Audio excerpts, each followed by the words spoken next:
Welcome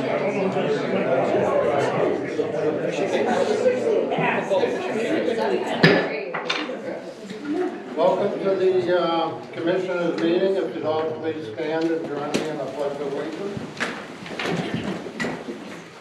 I pledge allegiance to the flag of the United States of America and to the republic for which it stands, one nation, under God, indivisible, with liberty and justice for all.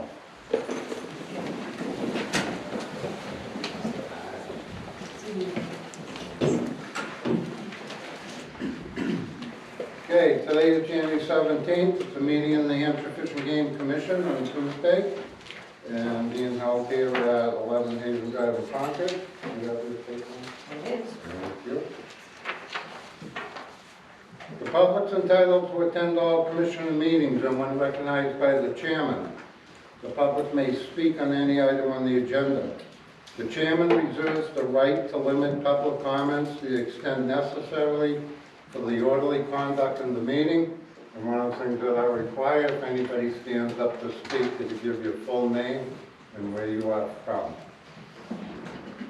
First item is the approval of the December 20th commission minutes. Do I have a motion? So moved. And a second? I'd like to make one change to it under the legislative committee.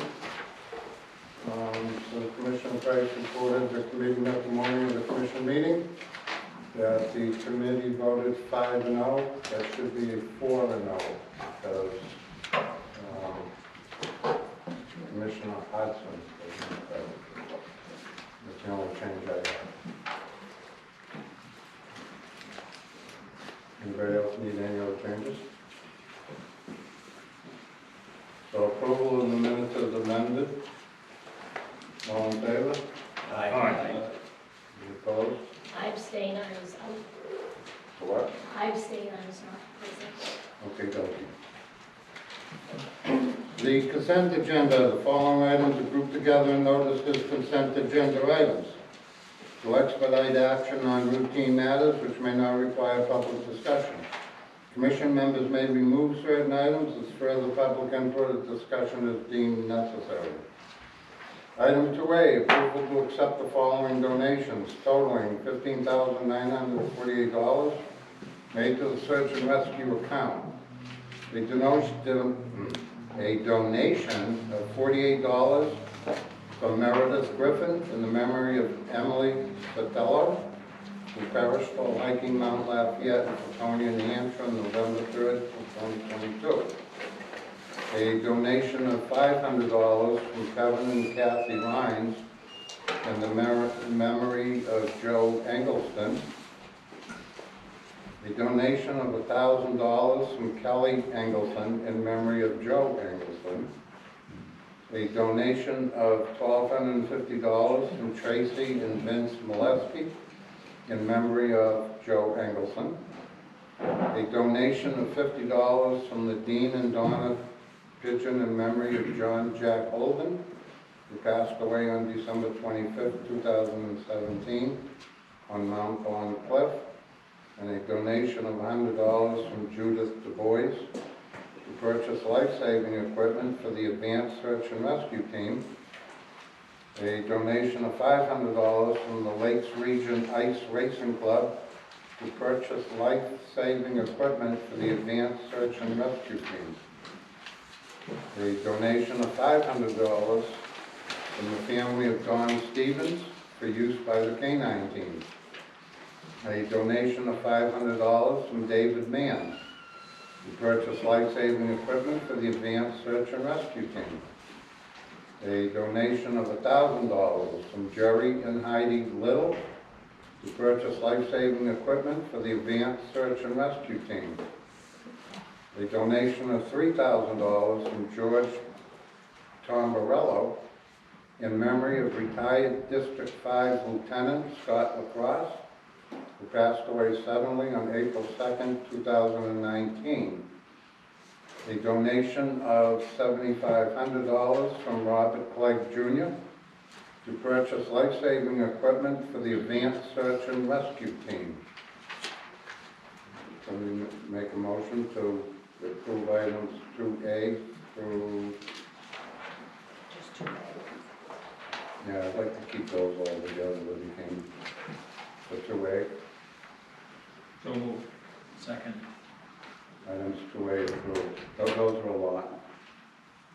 Item 2B, approval to accept the following donations totaling $259 made to the small gifts and donations account in memory of Maurice Moose Simpson, former resident of Pittsburgh, New Hampshire, who loves to hunt and fish. A donation of $25 from Mr. and Mrs. Scott Hopkinson of Athens, Tennessee. A donation of $25 from Linda Magoon, Deer Park, Washington. Donation of $50 from the Peter and Ann Ferry in Northfield, New Hampshire. Donation of $159 from Stephen and Kara Ober, Franklin, New Hampshire. Item 2C, approval to accept the following donation totaling $60 made to the small gifts and donations account. A donation of $20 from the town of Line Road, New Hampshire Conservation Commission. A donation of $40 from Margaret Lever, Hudson, New Hampshire. Item 2D, approval to accept the following donations made to the Hunter and Aquatic Education Programs totaling $210. A donation to the Let's Go Fishing Program, Frank Devise Jr. of Manchester for $100. Grantham Garden Club of Grantham for $50. A donation to the Hunter Education Program in memory of John Jack Miller, Beth and Chaga Filippi, Sandbordenville, New Hampshire, $35. McLenna Ramirez, Deerfield, New Hampshire, for $25. So make a motion to accept items 2A through 2B. Make a motion to accept 2B, 2C, 2D as presented. I'll second. Okay, all in favor? Aye. Opposed? Motion passes. Next one's a informational item for financial statement. See if we have any questions, Kathy? I am here, if you have any questions for me. I don't. Anybody have any questions for Kathy? Chris? It usually is Chris, yes. Well, thank you, Kathy. Next item is the presentation on BOEM, Bureau of Ocean Energy Management. Cheryl Patterson, and she is not here, She's sick today. so that presentation will not be taking place. Next item is an overview of the request to approve the expenditure of up to $75,000 from the Fisheries Habitat account to remove a significant barrier to fish, the Washburn Mill Dam on the Mohawk River in Colebrook, and that'll be presented by John McGee. John? Great, thank you, Mr. Chairman, members of the commission. And so the presentation is behind you, and I've been told that people just sort of turn around. Is that going to work out for everyone? Yes. Okay, good. So I actually have two presentations to do today. They're similar, but they're for different projects. But for this first one, I'm going to take a couple minutes at the most, because I'm sensitive to everyone's time, just to give a very brief overview of the Fisheries Habitat program, because I haven't done that since 2011 or something like that for the commission. So I'm hopeful I'll be able to do that in the near future. I'm not going to read all the text that I put in each one of these, but we are doing this for anglers in particular, so that's what I thought would be good for us. But we're using solid scientific principles to prioritize and do on-the-ground really good work for fish that people can catch. I may emphasize a couple of times those last two bullets that we work with a lot of partners. We work with individuals, towns, other state agencies, non-governmental organizations, for example. And we do excellent work because we have really excellent partners and partnerships. We also try to do as much as we can. It's not always possible, but I think the vast majority of our projects are really done at the watershed. So the landscape level, it's not just a little project here and a little project there. That happens once in a while, and there's nothing wrong with that. But we're really looking at larger scale restoration and land conservation, because that's one of the other things we do. So today, briefly, I'm going to talk about two topics: the fisheries habitat account, which is about these two requests, and the other is about the habitat program. So the account is to do just that, provide funding to certain projects. We don't fund all of the good projects that we work on with our partners. That is, the habitat account is not used for all of the good work we've done. We've done dam removals, lots of stream restoration, land conservation, for example, where what we did was we provided technical assistance to the projects and to the partners. That technical assistance, in a very quick summary, is collecting data, analyzing data, and then using that information to prioritize where and what we're doing. And that's another word I want you to kind of remember here, is we're very heavy on prioritization. We have finite resources in terms of people and money, and we don't want to be wasting money or time. We're really trying to focus on high priority projects. We do a little bit of research, and it's all tied to habitat. So for example, Diane Timmons, who you know, Ben Nugent, who's one of our other staff, I'll mention in a minute too, has been part of some research, as have I, where we specifically tried to better understand habitat requirements. I think for all that research it was brook trout, but then also we've done research to make sure that when we went out and did on the ground work, that we understood what was the impact, positive impacts to trout and therefore to anglers too. And again, we use that information to move forward and prioritize and do good work for everyone. I'm the fish habitat biologist. I don't want to say I'm the only one dedicated to the program, but I'm sort of that way. Ben Nugent, who I mentioned earlier, also has other responsibilities, but fortunately has been able to put a lot of time into working, into doing habitat projects in the program. Diane Timmons was doing a lot of work until she earned her promotion to division chief. And then once in a while, some of the other staff biologists, fisheries biologists will help with habitat projects. Multiple project partners on most projects. And just to give you an idea of the amount of money that comes in, there's $1 from every license sold goes into the habitat account. It's about 150,000 anglers or licenses, and about that many dollars every year go in. For some context, there was a number of, I've been here 18 years, just over, and for 13 of those or something like that, we had money in the account, but it was never, I think, more than about 200,000. I would say, don't go back and fact check me on that, because I'm sure I'm wrong for 1 or 2 years. But generally, we didn't have 2 years worth of money in that account. But we have intentionally, in the last couple years, tried to build that up in anticipation of some larger projects, higher priority projects that are coming up. We try to use natural processes. It's a lot cheaper to get things working back so nature can take care of the rest of it. And when I say that, mostly I'm talking about work we do in streams and rivers. We haven't done a lot of work in lakes and ponds. I'll come back to that in a minute. But we like to use natural river and stream processes instead of trying to fight nature, because we will lose. We will lose every time we're trying to work with nature and use cutting-edge science, all of that engineering and biological science to do that work. I mentioned prioritization for the 2 bullets on the bottom. We have a rating method, which I'll show you for both of these. And at any time, this is actually a rating method that the commission asked us to put together, I think in 2009, and in early 2010, we developed and gave it to the commission, said, does this look good? And at the time, the commission was very happy with that. What I often tell people is, if you see something in that rating method, which again I'll show you for these 2 projects, that you're thinking, what about this? Or you didn't think about this, or maybe this is too much emphasis, we are, of course, open to hearing your thoughts on that. We're always looking for feedback. So this map right now shows points on a map of where we've expended the habitat account.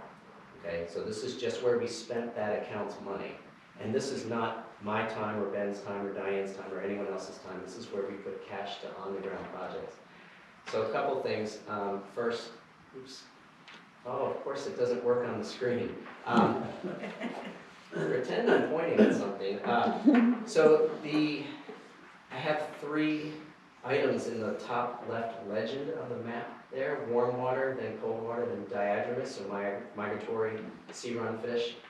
That warm water one, the square, the reddish square, we've only done 2 projects that really were focused on warm water.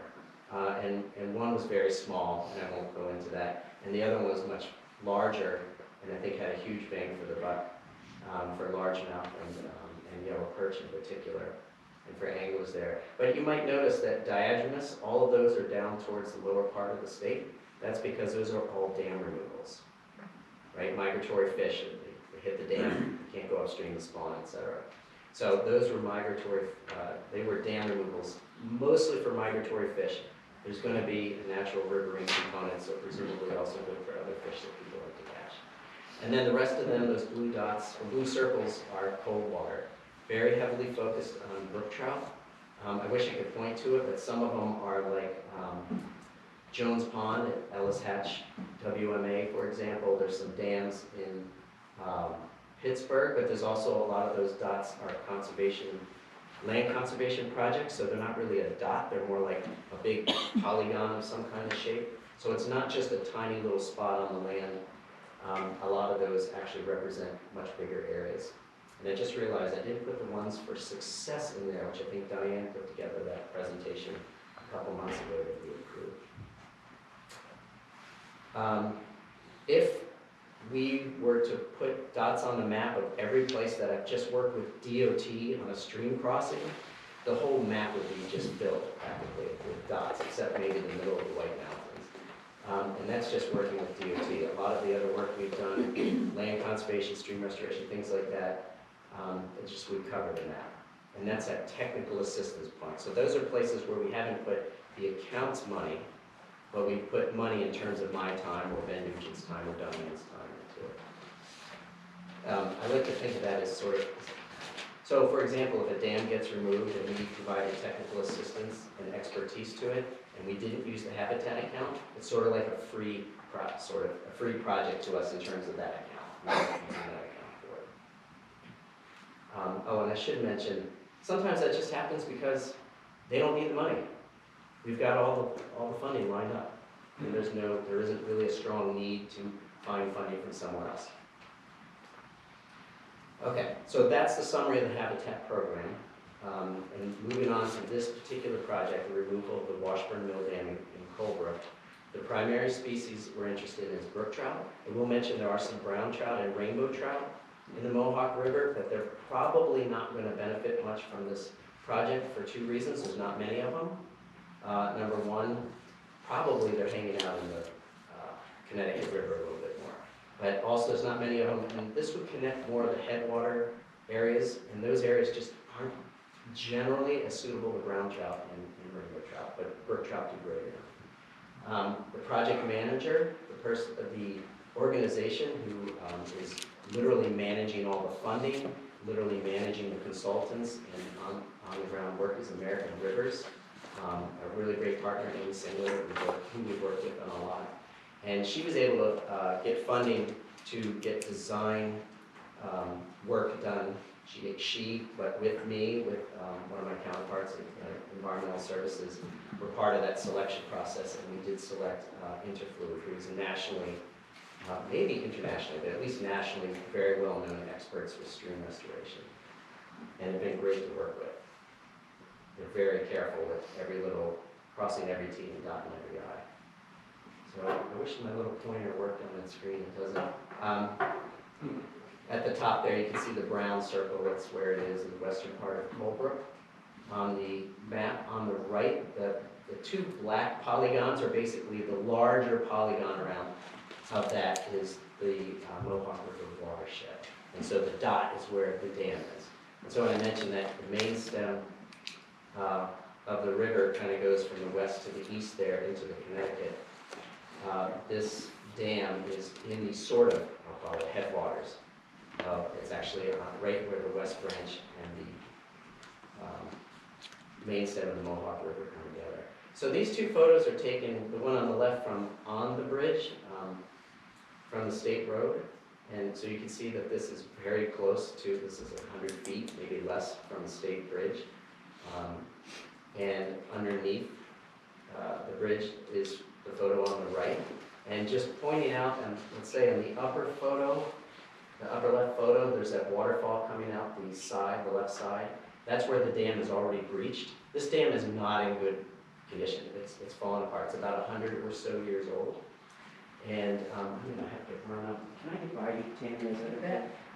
Otherwise, you're gonna have to point at me. So right up here is a big deposit of sediment. So it's cobble, it's sand, it's small stones. There's 100 years worth of that kind of stuff sitting up there, and it's basically at the top of the dam for the most part. And I'll show you some more stuff here. So these are two aerial photos just from up, above the dam and the road. So on both of these, the road that's kind of on the left side of each picture is that the Diamond Ponds Road? Diane, I'm trying to remember. Diamond Ponds Road? Yep. Thank you. So, and the dam is immediately upstream of that, like so just to the right of that. You can kind of see a long structure there. And all of that area upstream, and maybe I'll just focus on the map on the right since I can't point. All of that red, yellow, and green, that's all of that 100 years of natural sediment that's moved downstream that is unnaturally backed up upstream of that. So the reason why this project costs what it is, because it is, in terms of dollars, it is a lot of money. In terms of impact, it's a really great positive impact. But the reason for that dollar value being relatively large is it's, let's see, 21,000 cubic yards. 21,000 cubic yards of sediment. It's a lot of trucks of sediment. We can't let that stuff just go, because if it were just to go downstream, you've got at least two bridges that potentially could be threatened by this swath, massive amount of sediment going down in one big storm, let's say. But there's a lot of private land, and we don't want this stuff just showing up on everyone's private land down near the river. I mean, obviously that wouldn't be good. Had the dam not been there, this stuff would just migrate through naturally, eventually settling some of it in the Connecticut River, and it would be like every other river that doesn't have a dam on it. We wouldn't even think about it. But because there's 100 years of that stuff sitting up there, that's why this is going to take a lot more on the ground work. I'll just focus you on the one on the bottom right. I know it's hard to see. I think Tanya sent it off to all of you so you have an electronic version of this.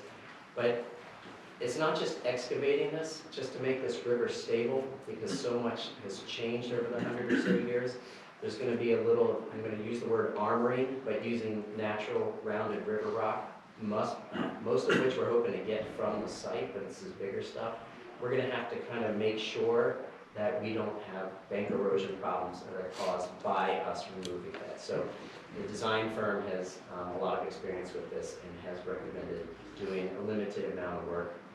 And this would also help. Some of this is also designed to make sure that we don't hurt the bridge immediately upstream on Route 26, because that bridge is not that old.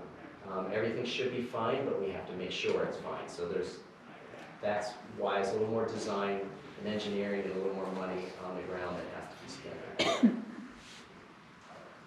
American Rivers, Department of Environmental Services and Fish and Game, me right now.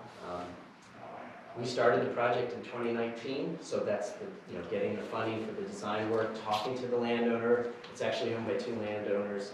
They're both in complete agreement with going ahead and removing this. We're very, very careful to make sure that they know every step that's going on, that anytime they have a question, they can reach out to Amy Singler from American Rivers. removal's probably gonna happen next year, next calendar year. Because right now, it's probably not realistic to actually try to get it out this year. We're looking to see if we can do it with the other funding that's coming through, but we're all realists and realize it might be 2024. Yeah, no one in the room can read all that, but it was in your packet, and if you wanted it again, I can send it to you, but this is the rating method. I'm just gonna skip one more, and I have the little notes down there. The big thing I want you to think about is here, if it's not a land conservation project, the greatest number of points that one of these can score is 80. This one scored 75. So if you were in high school or something, you'd have a solid A with that. This is one that we wanted to remove for years. In fact, I said that we started this in 2019, but I think it was about 2012. I met with the then former owner, Bob Rainville, who was this really great guy to talk to, but he also didn't want to remove the dam at the time. We met with the one of the more recent owners who sold it a couple months or a year ago. It was great to work with too, and the new landowner is good with all this. You can think about it also from their perspective. This is potentially a huge financial liability and safety issue for them. Just to make the point, we don't remove a dam unless obviously there's a willing owner who wants to remove it. Yeah, so this one scored really high. I think this is the last. I can just leave it on this if you want to keep the funding part up. We, partners, are asking from the top one there, the Upper Connecticut River Mitigation Enhancement Fund, we're asking them for over $800,000. This is hugely significant for that fund, that fund actually a couple years ago developed a list of priority dams to remove. And I should mention that fund came from a hydroelectric settlement from the 15 Mile Falls project, which I'm completely forgetting the name of the new company because it's transferred hand. It used to be TransCanada. I can't think of the name of their company now. But that used to have about 20 million in it. So this one project would be like 4% of the total from what they have. Right now, there's about 4 million on it. And that fund is the people on that committee, and I'm one of them, turns out I'm one of them. But they are very interested in funding big projects, and so this is one of the highest priority. In fact, they call it one of the very highest, not just the highest, the very highest priority dam removal project. So we think we're going to get that funding. Fish and Wildlife Service has some new funding through federal bills that we've heard about over the last year or so, and we're hoping that they're going to be able to put in $300,000. Out of all of the projects in New Hampshire, potential restoration, including other types of river restoration projects that the Fish and Wildlife Service was considering for this funding, they put up two dam removals, one on Ishwalet and this one. So these are, again, this one keeps ranking at the top of everyone's list. And for our part, my abbreviation down there, FHA, is Fisheries Habitat Account. We thought we'd ask your approval for $75,000. To be blunt about it, my own opinion is I would easily put $100,000 or more into this if they need it. The project doesn't need $100,000. We're looking for something like 75, which is about 7% of the total project cost. And Diane or Kathy might have an updated for today, but we had about $970,000 in that account. So this would be, oh my gosh, quick math, 7 or 8%, 7%, 6%, something like that, of what's in there right now. So that's the presentation for Fisheries Habitat Thing and the Washburn dam removal. We can do whatever is up to you. We can do questions about this specific one now. I could tell you about the other project request and then do it. I'm happy to do whatever you want. I'd like to take each item at a time. I have a question.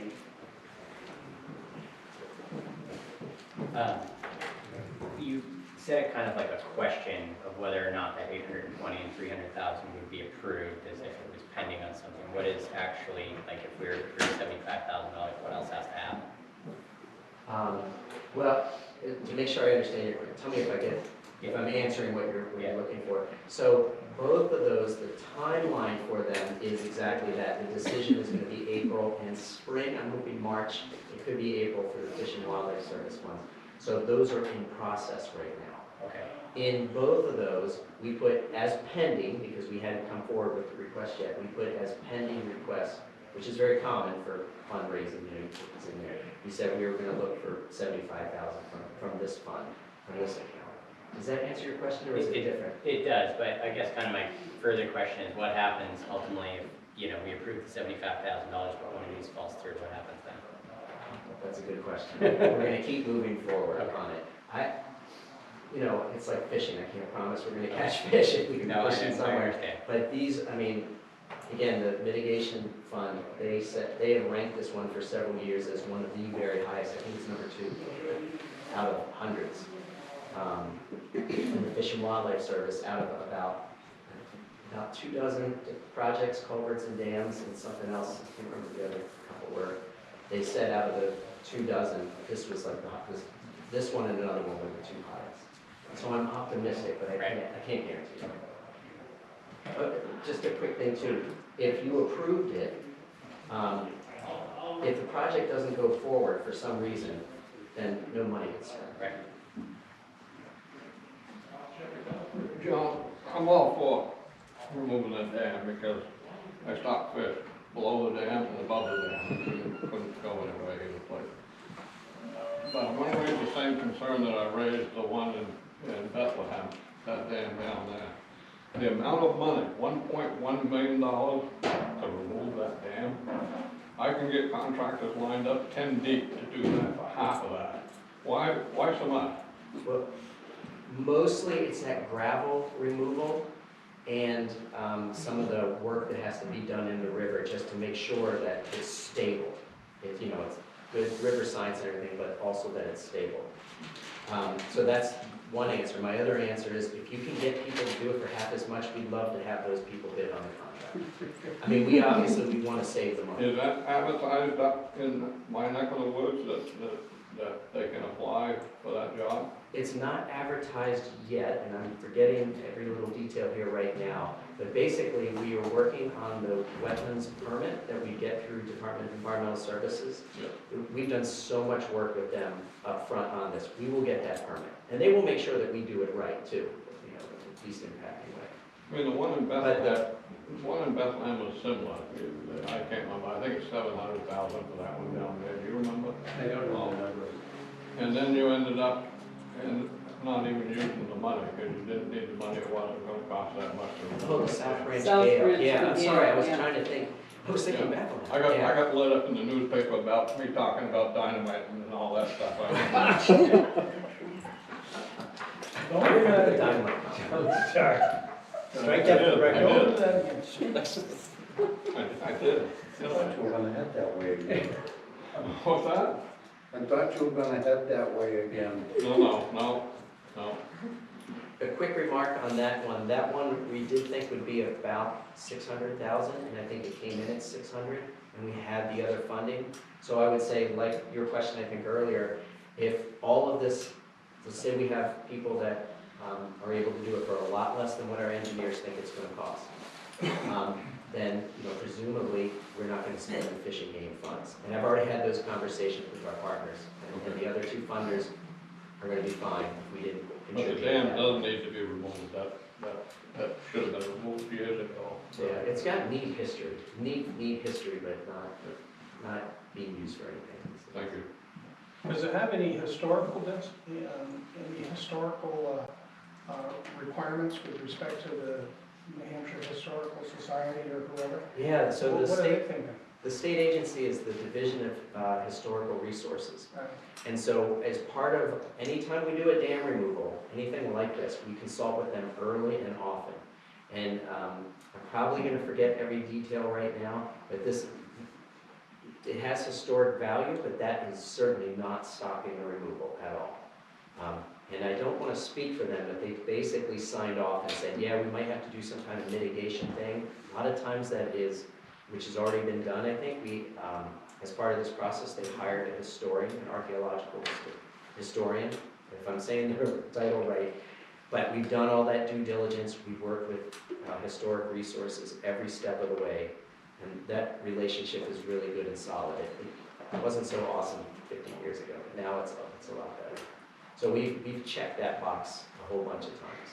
If I could just add a comment on that, the, part of that can be just as simple as photo documentation. So there are some sections where we've had things where we've had to keep like pieces of the hatchery, old wooden pipes, as long as we have one as a demonstrative item, great. There are other times when it's just a photo history because they recognize that there is no good, safe way to leave any part of that intact and have it be stable and safe. And so in this particular case, that's it. So the photo documentation is good with the adequate, past history that it already involves.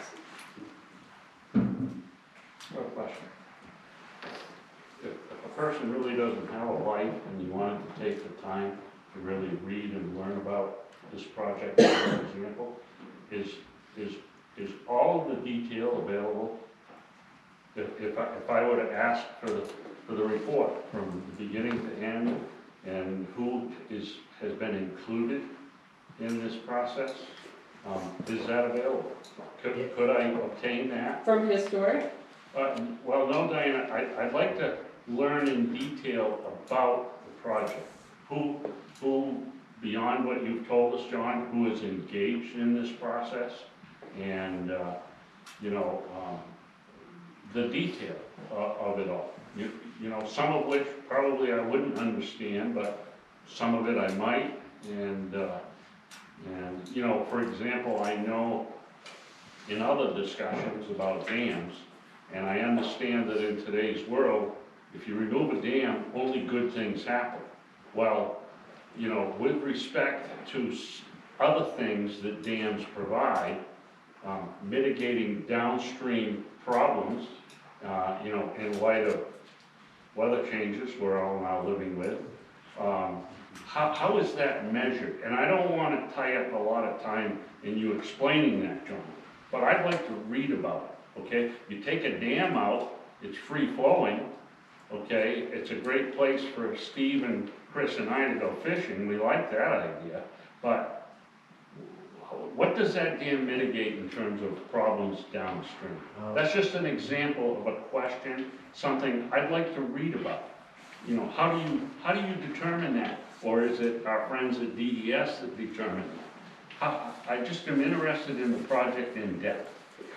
Yeah, I am struggling to think of a single resource. Just the way you said that, I thought, wouldn't it be great if there's just a book? And I could say, hey, this is a book. Here, you can have my copy for a while. But I don't think we have something like that. And you're talking about in general, or are you talking about this specific? I choose a project. Choose this project. Or even doing the project, and I think we were involved on the Ash Wheeler in Swansea, and removing a bridge that was in Swansea, behind Swansea Mills. I mean, that's close by. I know that there's real historic value there, that something existed, back when indigenous people were wandering around there and setting up a fishing site. So I'm curious to learn more about the process, and so I just didn't know, and I have no authority to ask you to put together that book, so I will not do that, okay? But I'd love to read about it. Just thinking aloud here, I certainly can get you in touch with Amy Sabler at American Rivers, who's the project manager. She's removed a bunch of other dams. That's what she does in her job. So I'm kind of thinking right now that she might be a good resource. Then maybe you just talk to her on the phone, at least as a starter. Yeah. And Bill Thomas at Department of Environmental Service, his job is to help guide people through removing dams when there's a dam removal project. So both of them are working on this project, probably have a lot of those details better in their immediate forebrains, So if you like, afterwards or something, if you could get in touch with them, I'm sure they'd be happy to talk to you about it. I'd like to learn a little bit more about it in depth, because I have a sense that this probably won't be the last dam that we approach, and I would kind of like to know about it. So, I can reach out to you, and you can provide me with names and phone numbers, and Okay, yeah. if time allows, I'll call. Yeah, and let's at least start there, and if you need more, we can keep that conversation going. Thank you. Thank You're welcome.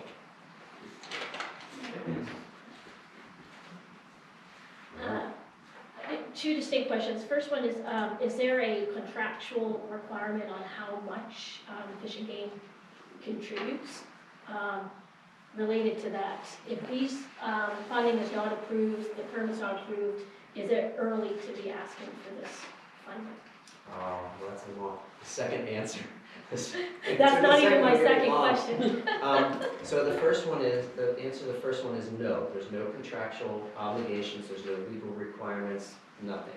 If you guys did not approve it, nothing completely falls apart. You know, unless we didn't have enough funding and then we'd have to quickly put together another funder, basically. And then in answer to your second question, it depends. So as an example, we helped on a project with the Forest Society, right? Our oldest land conservation almost in the country, maybe the country, and certainly in New Hampshire.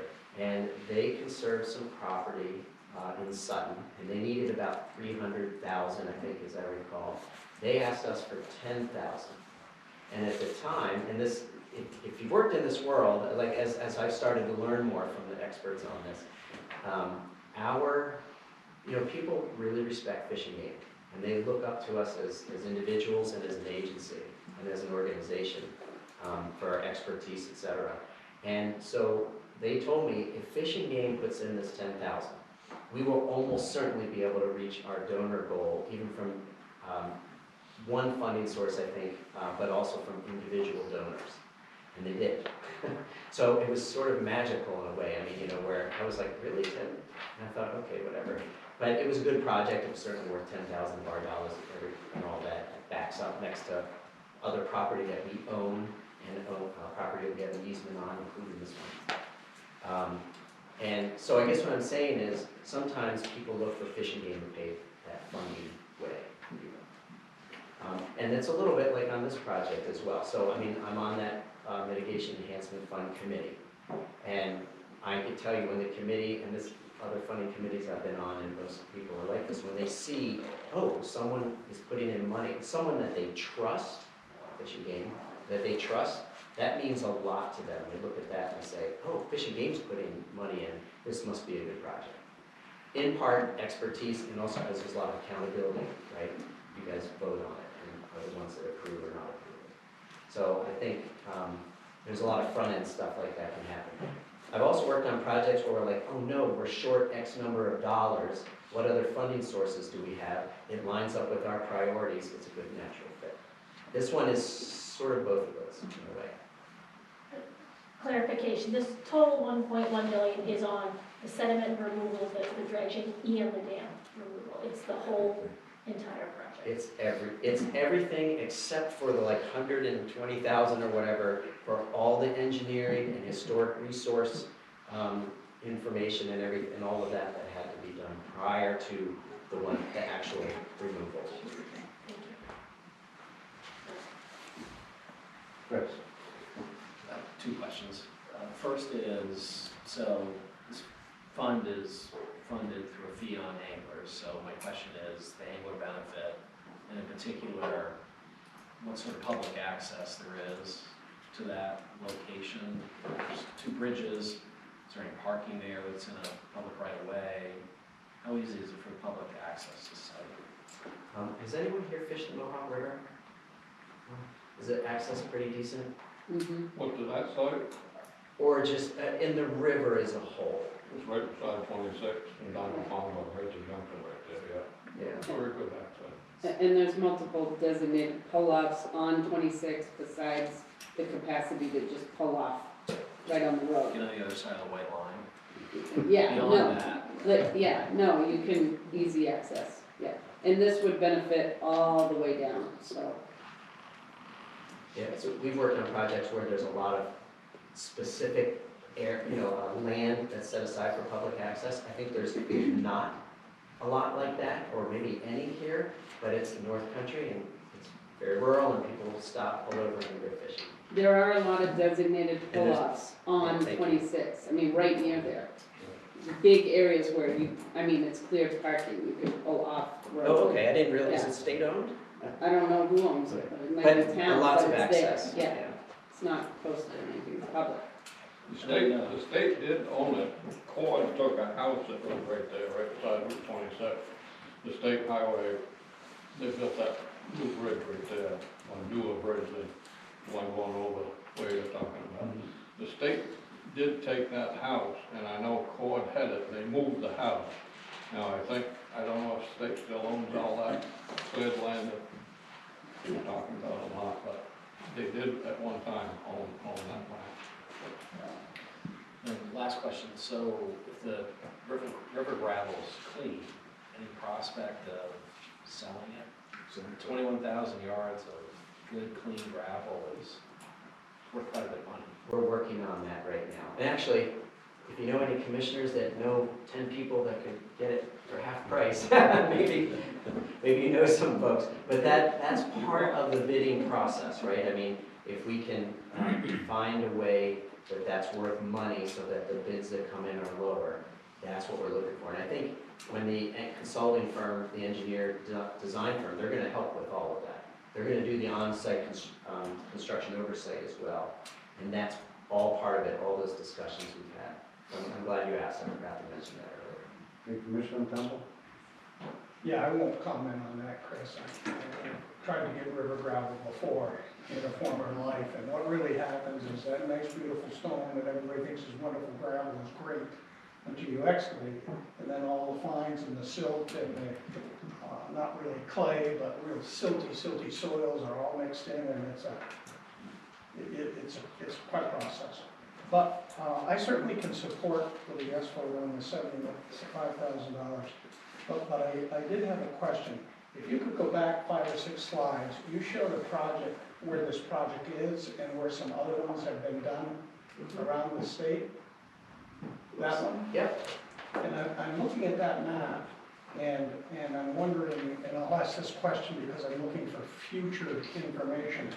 But if you start down in Hinsdale, Grafton County, Sullivan County, Cheshire County, and Coos County, there's a tremendous Connecticut River resource here, but I see one, maybe 2 projects south of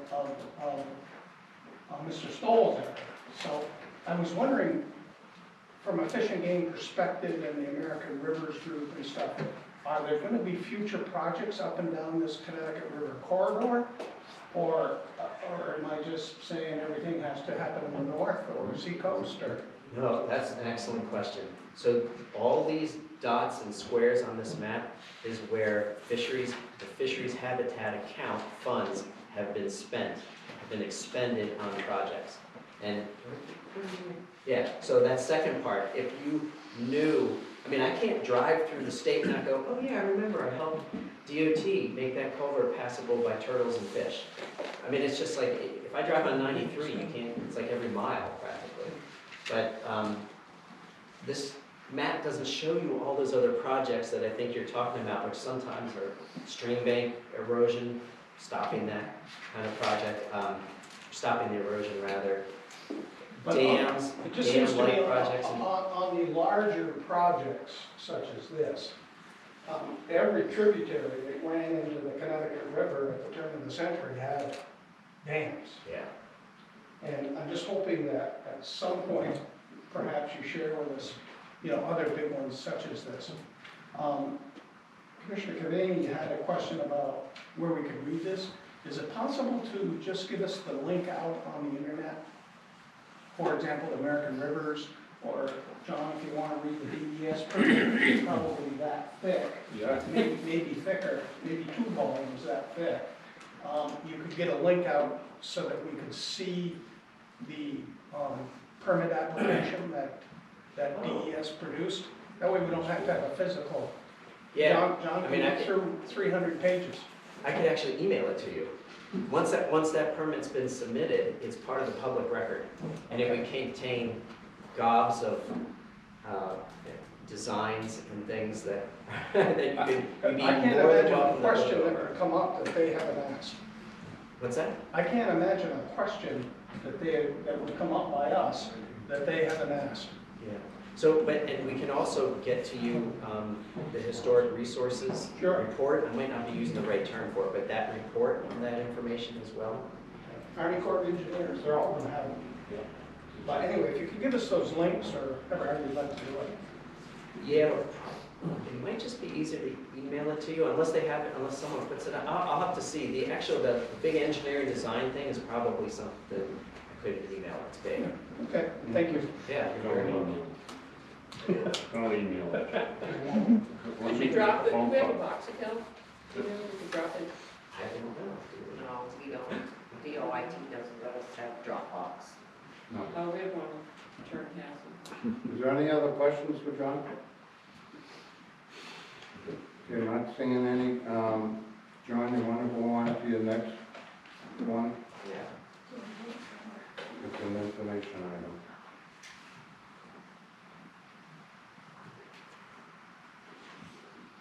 You want to go on to your next presentation, John?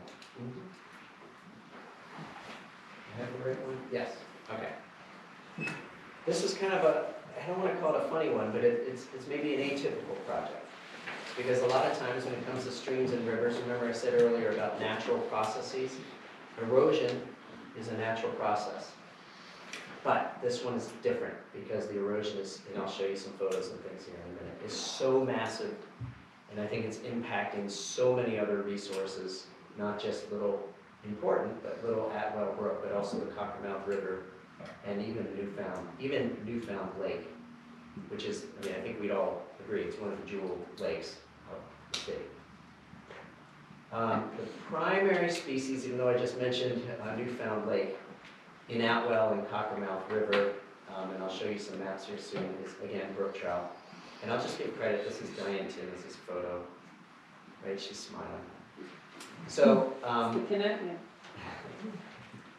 so I mentioned that stuff. Massive amount of erosion. The Newfound Lake Regional Association, in particular Rebecca Hansen, who's right over here, I'm going to raise her hand so you can see her hand. If there's questions, she might be able to answer some questions too.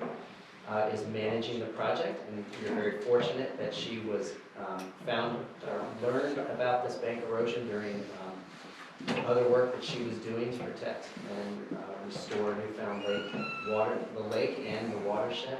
I'll get more into that in a minute. But she was successful, and she was successful at getting design and engineering funding from a company called Streamworks. The principal of Streamworks is Dr. Tom Ballestero, who is at University of New Hampshire Civil Engineering. I've done a lot of projects with him. And just like with Interflu, with the last request, I have a lot of trust and faith in Tom and also the other people that work with him there. And so they're the ones that have come up with the design concept. It's not 100% final yet, but I'll be sharing some of that today. So I'm going to show a couple maps where I zoom in, zoom out a little bit. I don't have the stream on here, but you can see we're in Groton, just to the, and I'll show you more, but just to the west of Newfound Lake. Everything in green here, these are conserved lands.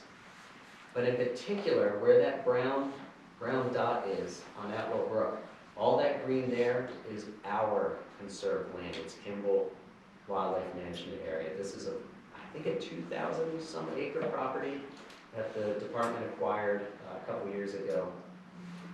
It is a big significant property of interest to us. So as we zoom out actually, Newfound Lake is that water body to the right, to the east, to give you some perspective, and it's a little hard to see, but almost due south of that is the top of, oh my gosh, Carrigan, not Carrigan, I almost forgot the name of it. Cardigan. Yeah, thank you. Sorry. Well, thank you for correcting me. Again, inside the green is conserved lands, and Atwell Brook, I do have the little blue line on the map there, with the little push pin thing there. I don't know if I can use my mouse. Oh yeah, sort of. Not really. Maybe you guys can, I don't know why it doesn't show. But again, it's on our property. And it goes downstream, which is north, up on the map, until it hits the Cockermouth River, and then turns due east and goes to the north end of Newfound Lake. So let's see, zooming a lot in right now. And ignore that the little push pin is not right on there. I actually moved it away from the big erosion site just so that when you zoom in, the name isn't in the way. But this, sorry to be in your way, guys, right there, that's the big erosion site. It's so big you can see it from space. You can see it from an aerial photo. And I'll talk about it in a minute, but I have that white line. That's basically the path that equipment, excavators, maybe a rock truck is going to have to come in. There's no path there right now. It's steep, it's not easy. And I'll mention something about that in a second too. So it's hard in pictures to show you how massive this thing is. This shows like the bottom third of the bank that's eroded. The bank is 80 to 100 feet high. It's unconsolidated material, which just means it falls apart really easily. You can't walk up this thing. First of all, it's like at an 80-degree angle, but it just would collapse on you if you started going up it. This is most likely due to natural causes, but again, the enormity of the sediment, of the amount of sediment is troubling. It's disturbing how much is coming down into this little brook, but it's not staying in the little brook, like I said, it's going downstream. So this is looking upstream at it. You can see the trees have fallen, some trees have fallen into the stream there. This is actually one channel stream. Just a close-up of it. You can see towards the bottom of the photo, all that, it's just going right into the stream. This is actually last July, I think. Again, it's hard to show you how much of a problem it is, but it's huge. This is looking from downstream, looking upstream towards the bank, which is way in the back. You can't really see it. But I put this here to, if any of you have been around large construction equipment, and if you said to an excavator operator, yeah, I need you to drive up this to get to the work site, they're going to be like, what? So there's some big technical challenges to even get the equipment to the site. And I'll show you what the proposed solution here is in a minute that requires the equipment. But I wanted to show you that because driving machines up here is tough. So this was included, I think, in your packet. This is on the bottom. So the Atwell Brook in this is flowing from the left to the right. There's this island in the middle. Let's see, so it's flowing from the left, coming down this big steep ledge area. There's nothing stopping it. I mean, when it's flowing high, you couldn't possibly walk across it. You would just get swept down. And then it comes downstream, and this is an island right here.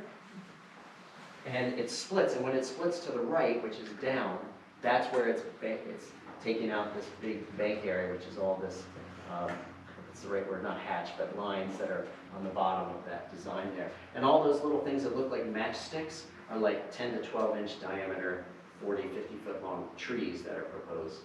We would get those from somewhere else and bring them in here. And that's part of bringing that in is why this one's so technically challenging to even get the stuff out there. I know we can do it, and again, I have complete trust in Streamworks to be able to design this and implement it. But that's the tough part about it. There's some excavation that's going to happen. We're trying to block off that channel that's on the bottom side, just to keep the highest flow away from it and to protect that bank from continually eroding.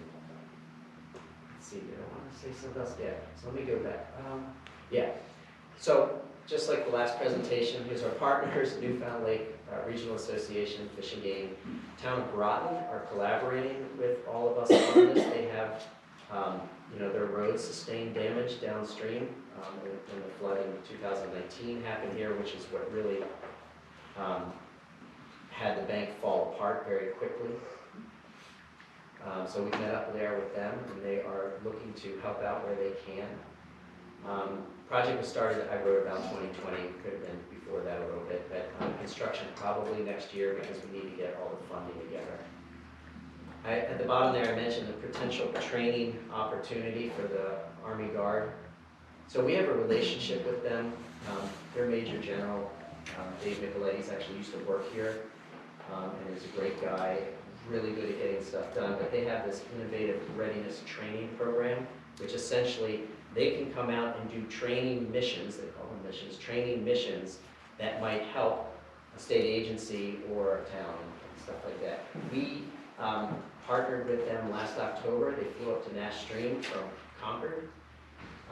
And with the Black Hawk helicopter, which I realize now is a lot bigger than I originally envisioned, pulled 2 pieces of this old culvert out of the woods, out of this little silver brook, and we're able to move them to a place where we could later truck them out more easily.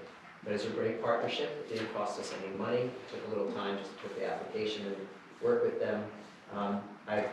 We've met with them, and we're going to go out to the site. There's a possibility we might be able to save some money because they might be able to bring in the trees and maybe even the rocks. They're working on this out. They're working this out from the engineering perspective, from the pilot perspective, all of that. I can't guarantee that they're going to do this, but if they can, they're going to save us a couple tens of thousands of dollars maybe. Again, when I mentioned earlier about the Habitat Program partnerships, this is where partnerships actually help save us money and get good things done. So what else do they have on here? The rating method, just going through it quickly, this one rated pretty high. I mean, a 63 out of a possible 80. Which is definitely high. We've funded projects that were down in the 50s for sure before in terms of numerical value. But this is really a brook trout project for Atwell Brook and Cockermouth River, and it's, if you want to think about it this way, a long-term, bigger scale watershed project for Newfound Lake. And I don't know if you're prepared, Rebecca, but she's been working on with how many partners and individuals and towns and stuff, basically to protect and restore water quality, let's say, of Newfound Lake, which is a tremendous amount of work. So the funding thing I have up there, we're probably going to look for DES funds, 2 of them, the Aquatic Resource Mitigation Fund, hoping to apply this spring, that's going to be this spring, and 319 funds, and that was, Rebecca was successful getting 319 funds that led to this, where we are today. And our request would be for $50,000. We think the total estimated cost is about $140. It might go up in 2024 if we're lucky to go down a little bit. And our part would be roughly a third of that, maybe a little bit more. But I would say, and a lot of times we don't fund things maybe a whole third of it. There's no rule about that, but this is our property. And it's our people's rivers and Jewel Lake, I'll call it, downstream. And so that's why we felt this one seems like it's worth asking for. It seems like, a higher percentage of it. And I think that's what I have. Thank you, John. Does anybody have any questions for John? John, did I see on the map, is there a power line that is right below or above that whole hillside that was, is there a power line on the map right there? Above the white line? No. Not that I'm aware of. I was out there, no. I was just wondering what the white line Rebecca, I'm just, no power lines. Yeah. No. I just didn't know if there was another source of funding, if they were looking at losing utility poles. It looked like the power line to me. That's a great question. We would definitely be looking at that avenue if there was something like that. So this is on a hillside out in the woods, but it's on our land, Fish and Game land, and it's really the silt's going into Newfound eventually. Eventually, yeah. I mean, I think some of it probably did with that big storm in 2019. John, I've got, if it's helpful, I've got the estimates of how much sediment is going down there. Something like 670 tons per year, which if you compare that to the most, the site that contributes the most sediment that we identified in a previous study, it was 179 tons per year. So it's definitely contributing more sediment than any other erosion site we've identified in the watershed. In the watershed of the lake. Okay, any other questions for John? I'm seeing none. Whoops. Okay, missed that. So what's your one question? What's up? Go with your one question. You let me stumble for a minute, hang on. So you just presented 2 opportunities to utilize fisheries habitat funds, and we've had a couple that have come up probably the last year. So every time you present it, you can make a really good case about why 50,000 here, 75,000 here.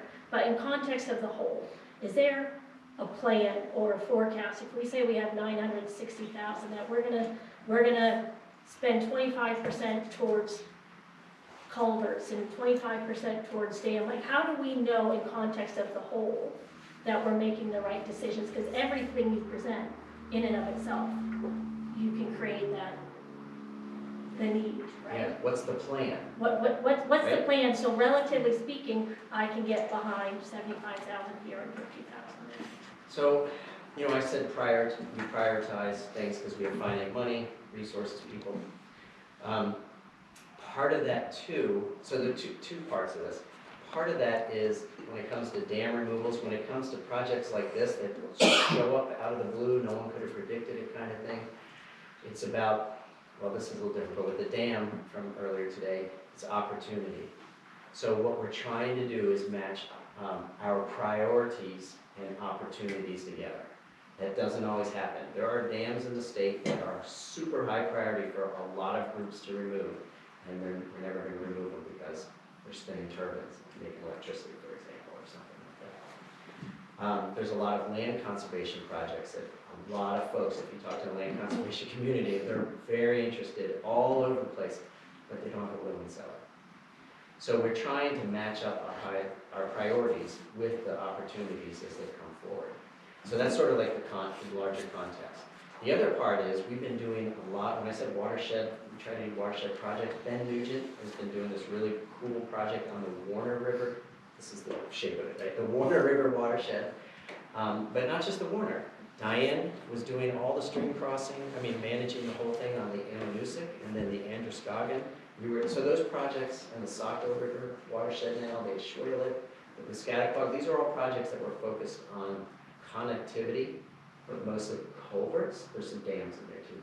So I'm going to try to be brief here, but working with lots of partners, sometimes getting funding to hire people, etc.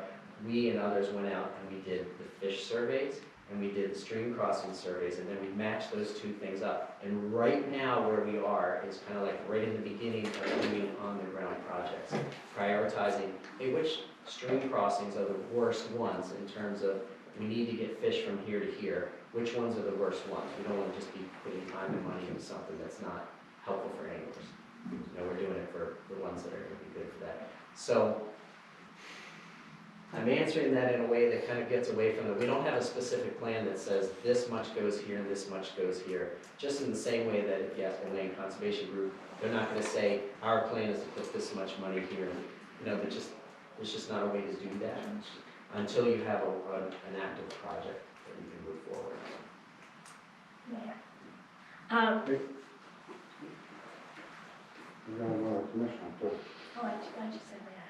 Go ahead, continue, Megan, it's okay. I'll wait my turn. So if I put 5 opportunities in front of you, I understand that there's a prioritization. But I think understanding, if I sat in front of my computer on Google Earth, could I find another thing that looks like that says, okay, we need to dig into that. So I think at some point it would be helpful to just understand the larger vision so that as we're making these decisions, because each one you make a good case in and of itself, but how it fits into the larger context. Yeah, I'm glad you said that. Our original idea, and I'm looking at Diane, was back in October, I think we were saying, oh, we'll do a presentation for like half an hour or 45 minutes to tell you all about the Fisheries Habitat Program. I have it upstairs right now. I'm not going to do it now, but I was prepared to do it, and I think the agenda was full enough for your meeting today that the decision was made, well, maybe we shouldn't do that right now. But hopefully that'll provide that. And I think now that you've said that, I'll go back and think about revising it to help give you that, what you're asking for. Commissioner Cabley. Following kind of this vein of monies, and thinking about projects that New Hampshire Fish and Game engages in, using it just as an example, brook crossings or stream crossings or culvert placements. Wondering if everyone contributes to the cost of these projects.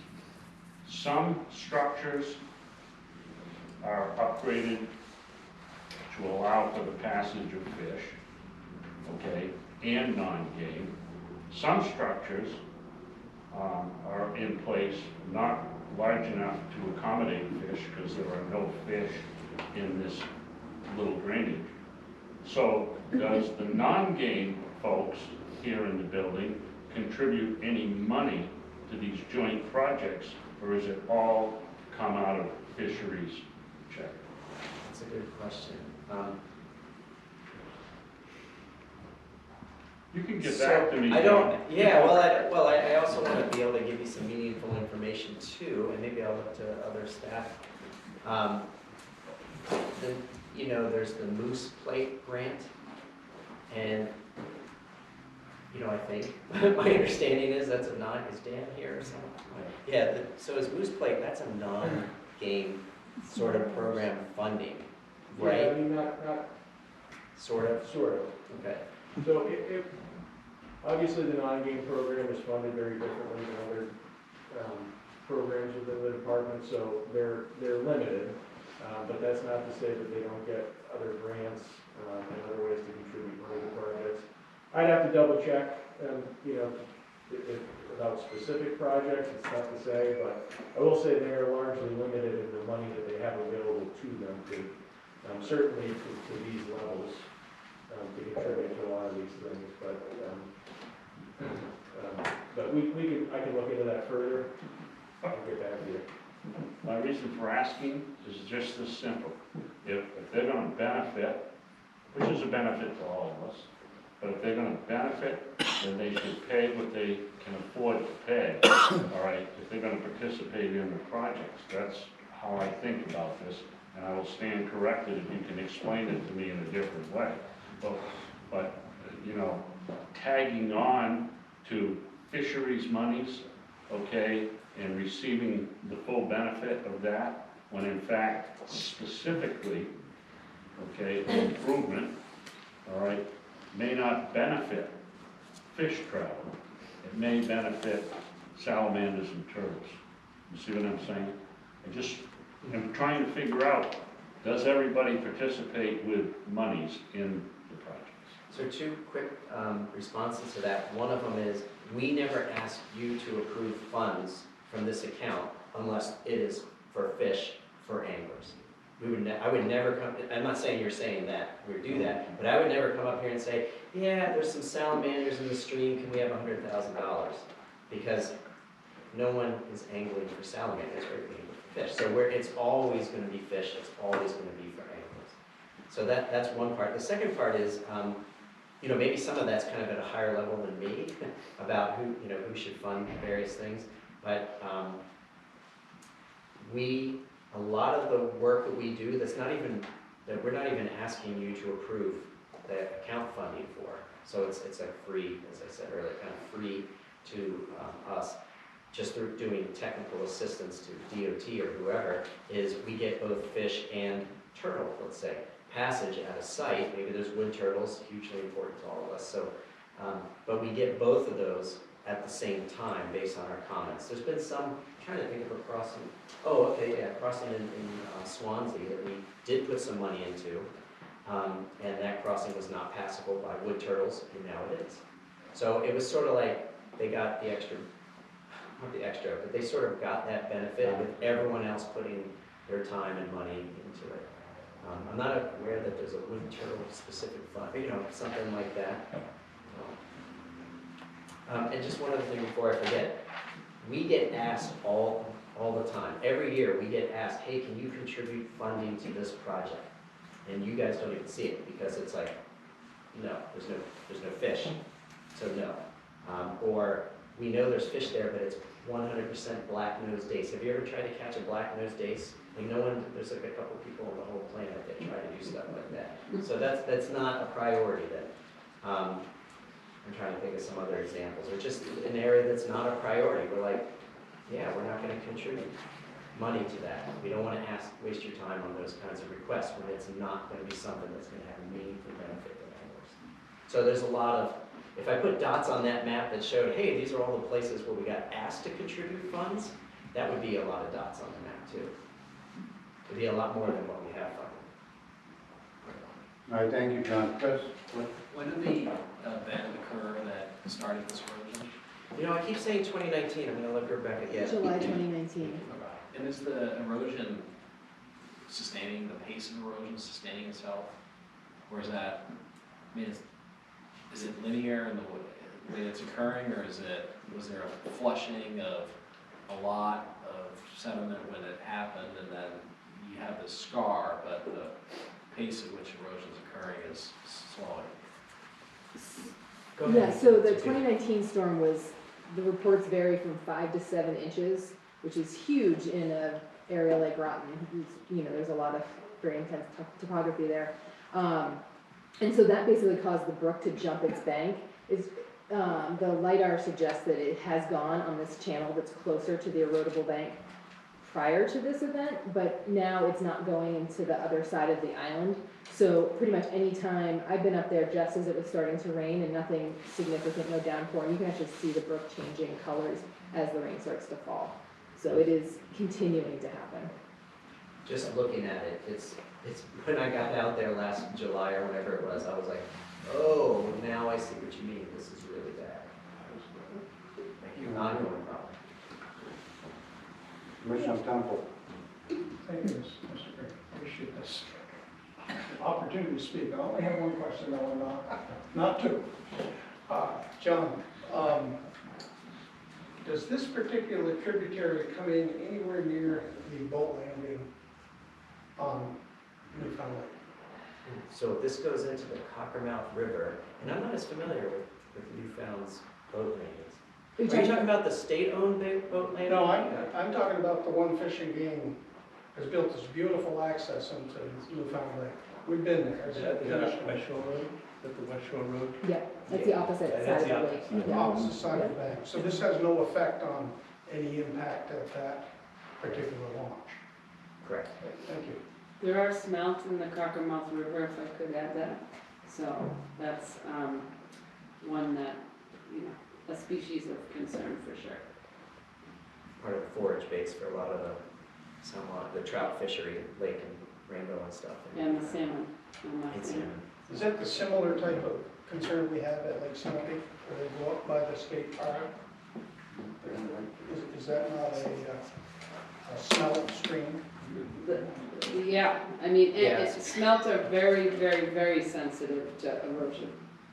Yeah, So, Thank you. that's a whole other presentation, because I've been Yeah. working at the Beck Brook, which is what you're talking about. just had to add that pitch in. Maybe one question. Okay, Thank you. everybody's had an opportunity for questions. Is there any more? I have a What? Go ahead. I appreciate the opportunity to ask all these questions because through the questions we learn a lot and it should make your future presentations a little easier. That's a good question. So you said $150,000 plus or minus comes from fishing license sales each year, $1 for that. Do you know the breakdown of, through career surveys or whatnot, how many of those anglers target cold water species versus warm water species? We have U.S. Fish and Wildlife Service data that's every 5 years, Diane. And could you remind me, was the last one in 21 or was it 16? 16. And we don't have the 2021 data report yet. It just hasn't been finalized, is that correct? Correct. Yeah, so the answer is yes. Do you want the exact percentage? At some I don't point, know yes, what it if you is. don't have it, that's okay, because relative to my first question, the plan for the funds, do you take into consideration, because the bulk of your dots on your map are blue dots using fishery habitat money for cold water species, but does that mimic or is that aligned with the users who are providing the money to that fund? In the particular locations, yes.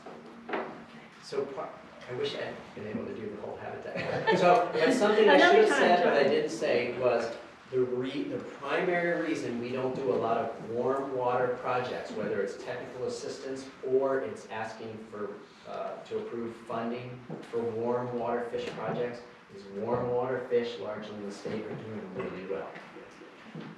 That's because they're doing so much better than brook trout in particular. But even if you want to include other things like brown trout and rainbow trout and streams and rivers. Our lakes and ponds have some impacts, for sure, but they are nothing like how we've hammered our rivers and streams over the last 200 years, especially the last 120 years. Thank you. And that's why. Any more questions? Seeing none, thank you, John. Thank you very much for your time. Legislature Committee. Thank you, Chairman Green. We met last Thursday and again this morning. We have good news that the 4 bills that we asked for sponsorship have all passed through the Senate hearings. They passed it 100%, so they'll move on to the House as written. I was going to say, they go to the floor of the Senate. Oh, I'm sorry, thank you. And I Thank do you, have an Marie. updated tracking list, like, with the Oh, since the recommendations meeting. we discussed this morning. Okay. With, Do you want to hand those out? Do you have Sure. one for every commissioner? Or just for every me? commissioner, and Okay. then I also have some packets for those that aren't on the legislative committee, packets of bills. Oh, yeah. So, Definitely. so if you already have a packet, I'm not going to give you one, Okay, thank you. but if you don't have a This is packet. updated since this morning. Thank you. That's updated from what we discussed this morning. Thank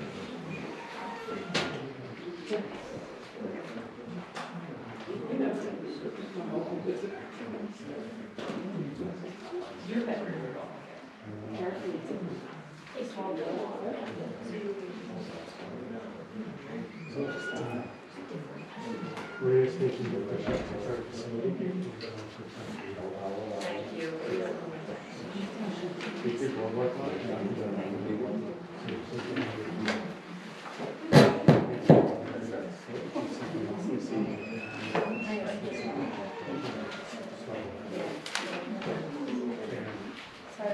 No, it's parliamentarian. Another job. You already said. I know, right? We can do it now.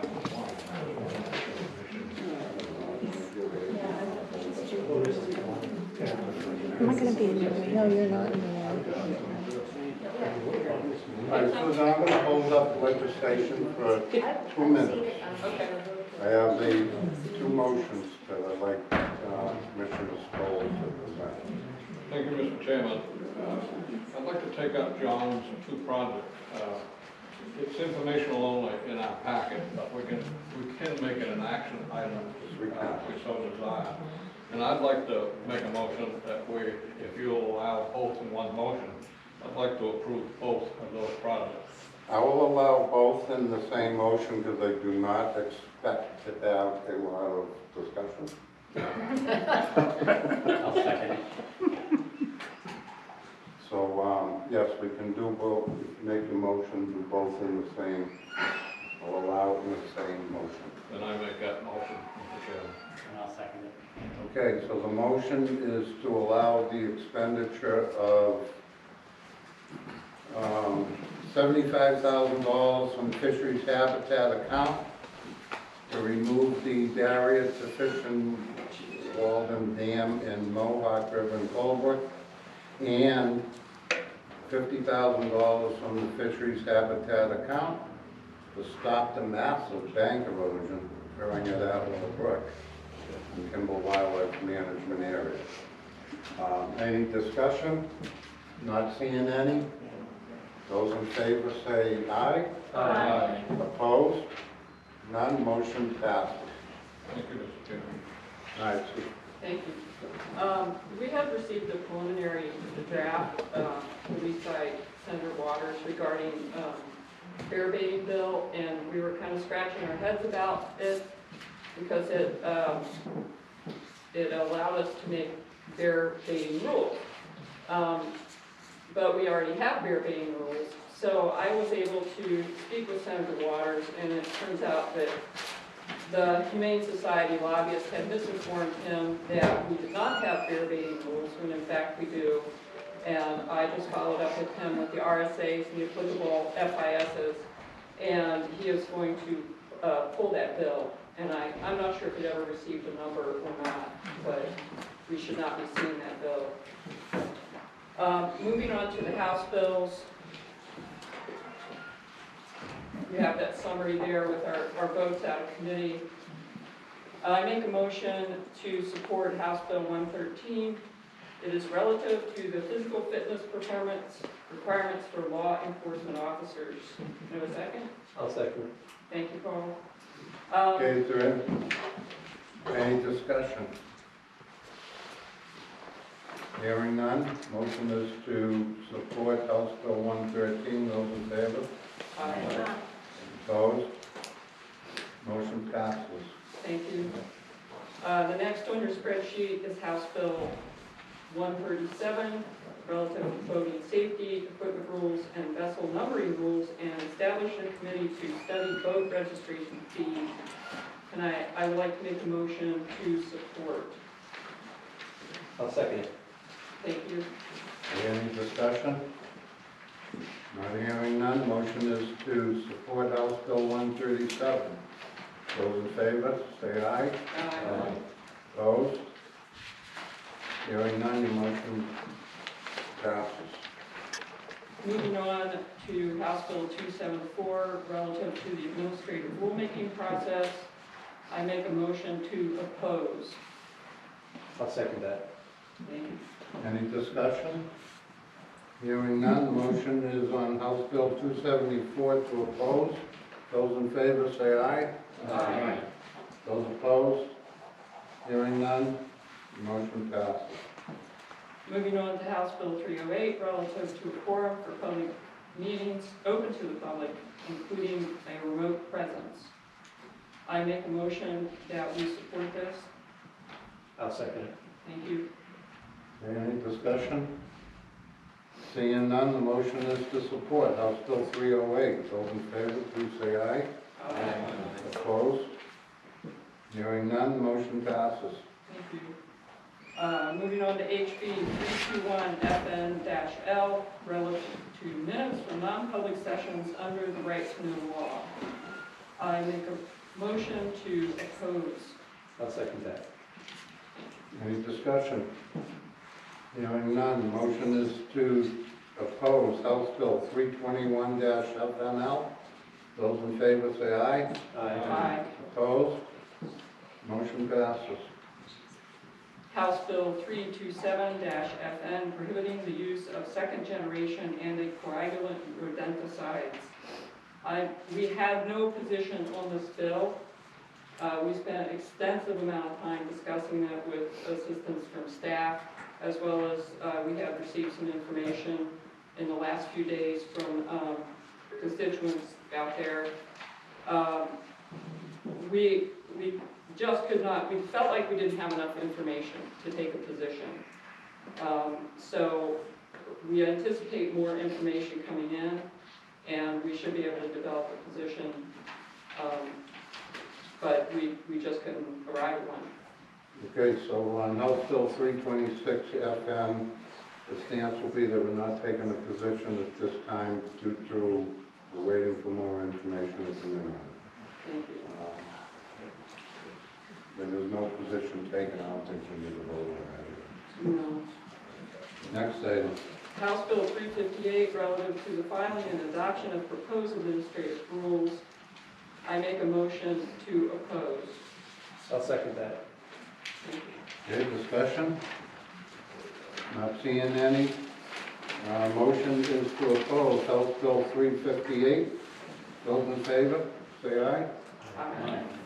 Opposed? Hearing none, your motion passes.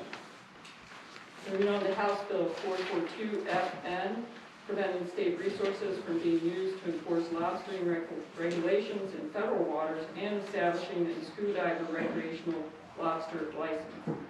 I make a motion to oppose. I'll second. Any discussion?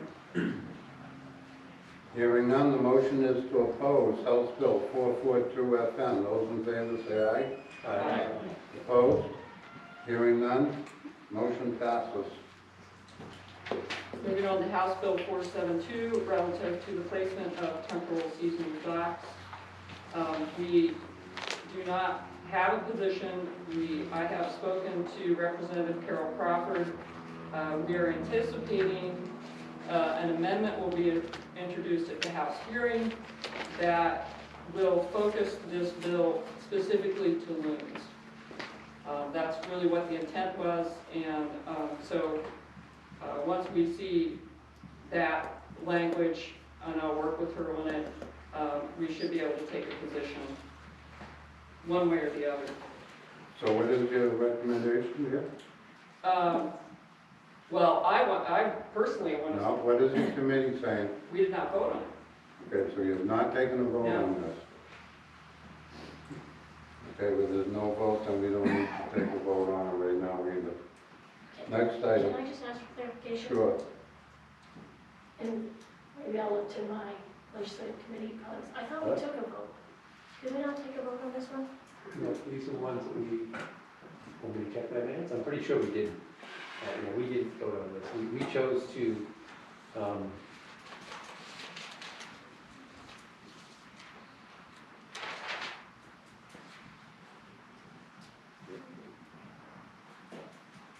what number is 472. I'll still. Ah. I'll still 472. We withdrew the motion. You'll see it now. Commissioner Price will be in touch with the sponsor. Okay. All right, thank you. We're waiting here from the sponsor. Yes. Yeah, yes. We need to get back to DES Okay, and so. look at an amendment. Hold on. It's Megan Fields, there's Aubrey McKinnon, Price on real estate expectations. I have wrote that we were in favor to oppose, but I thought we went back and,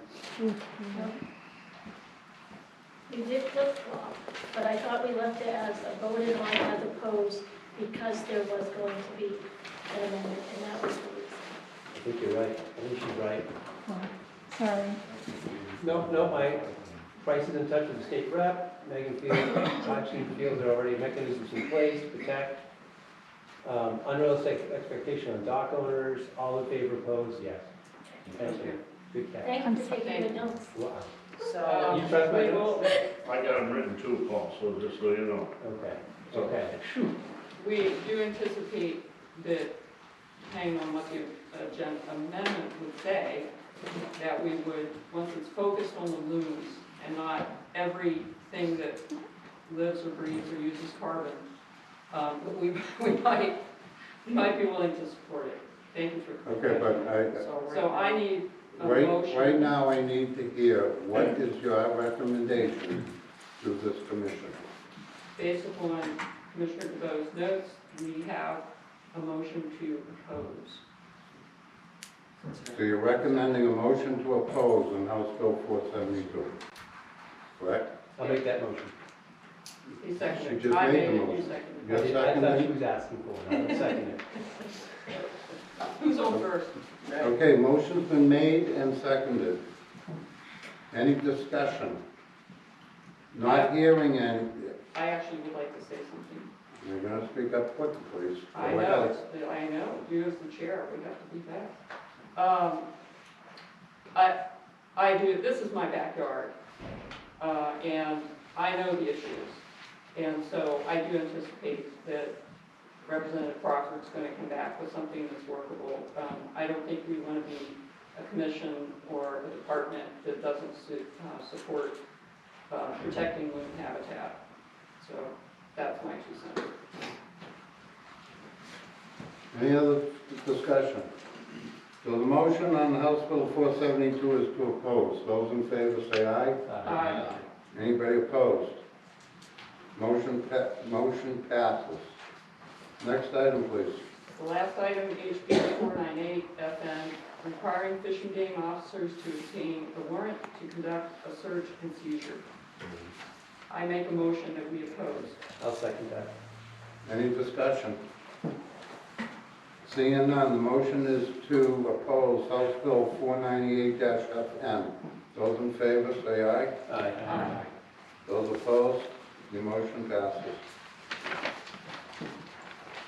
Also in our meeting, we adopted minutes from the last meeting on the 12th.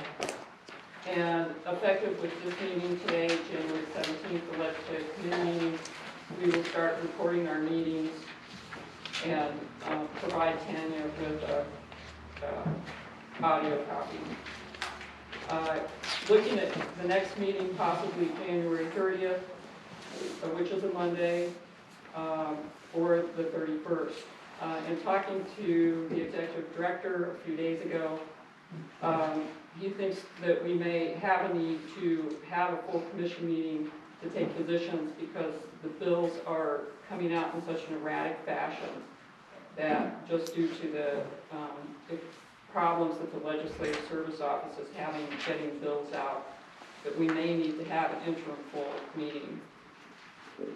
That we literally have to play it by ear because of this erratic bill release that we're getting this year. Okay.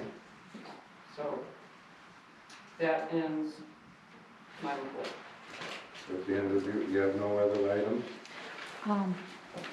Yeah, those were,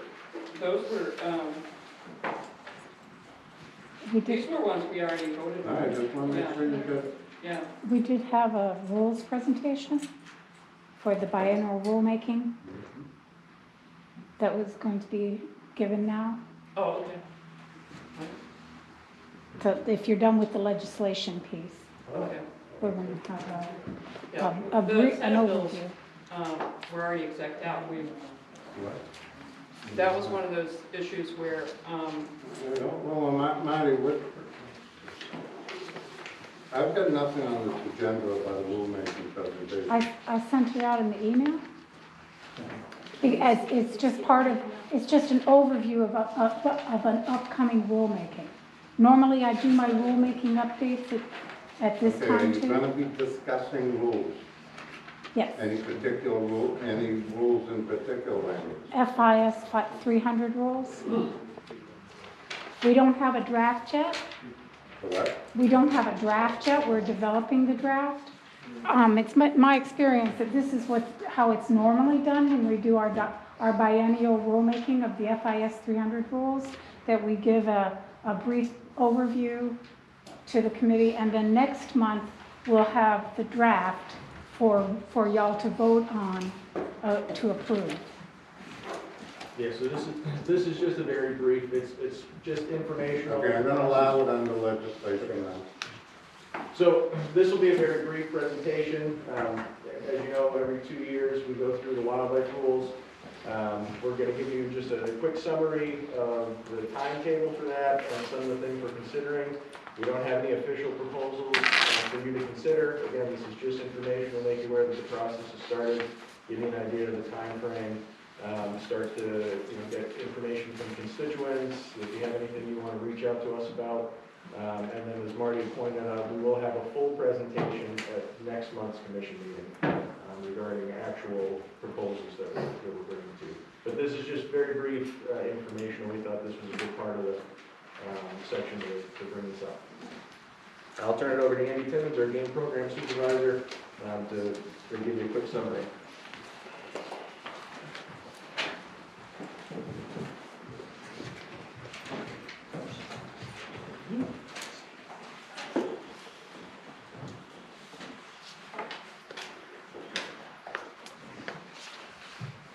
Can you hear me okay?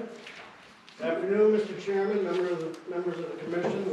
Like Dan said, this is really a broad overview. We are very early in this process. The big game team met for the first time last Tuesday to kind of formulate these very draft rules. So we just want to take the opportunity to hit on some of the highlights. And I'll start by pointing out some key dates that would be particularly important to you as commissioners. On the 14th, the draft proposals will be distributed to you.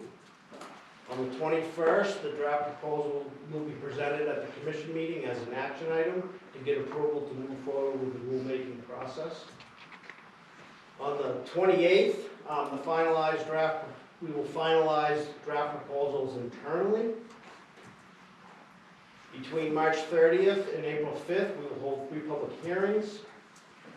By the 18th, we have to, on the 18th, another date of the commission meeting, we will present the final proposals to you for your approval to move forward to the jail car process.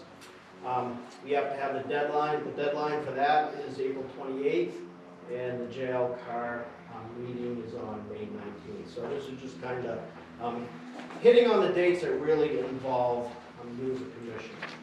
So now I'll just quickly for each species, I'm just going to kind of hit on some of the highlights. And for deer, looking to maintain the same traditional season framework that we've had. I'm happy to report that we can offer some increased either sex days in 13 of 19 wildlife management units, so that will be more hunting opportunity for hunters. In no units are we proposing a reduction in either sex days. Increase the wildlife management unit LTAGs. Establish an online deer registration process, which is mandated by state law as of last August. Allow hunters to hunt deer on islands. And I see folks taking notes. I'm happy to share the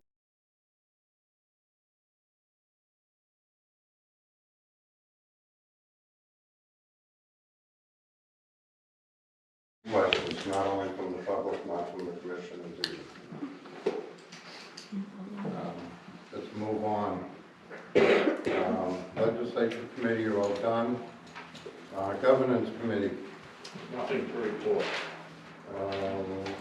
Sustainability and strategic planning committee.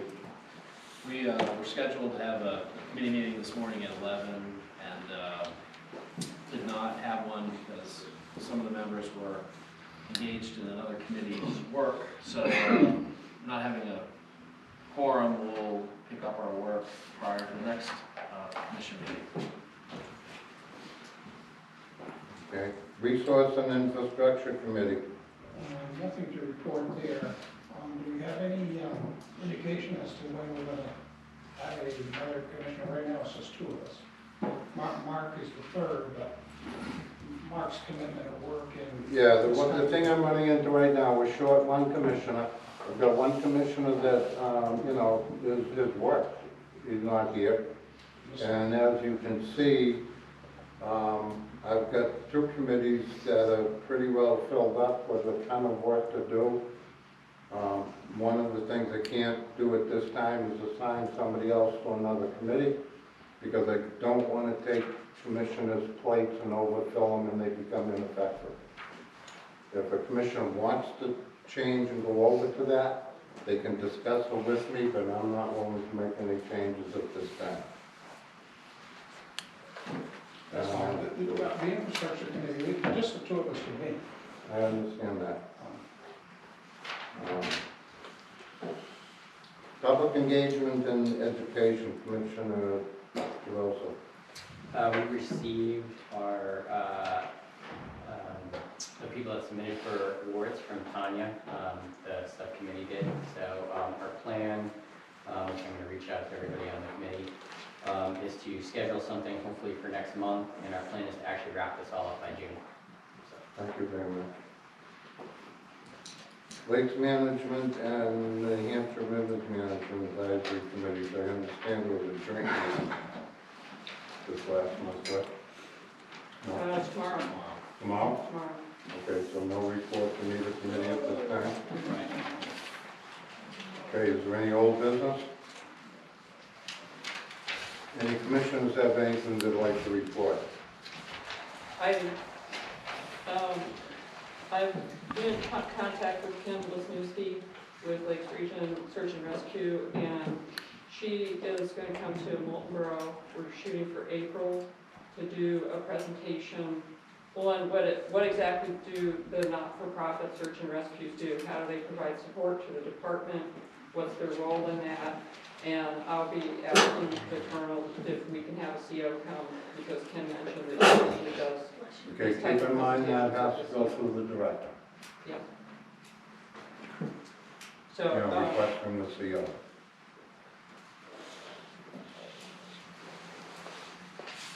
okay. Okay.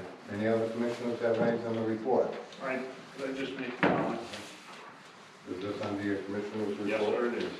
I'd just like to report that in Cheshire County, it seems that what I continue to hear about periodically is conflicts on the landscape.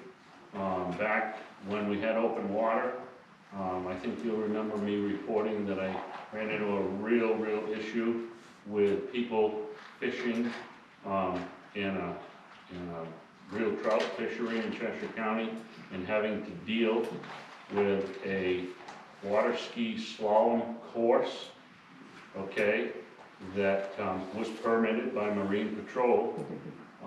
And I can tell you that some cell phone video was shared with me, and the conflict was not pretty,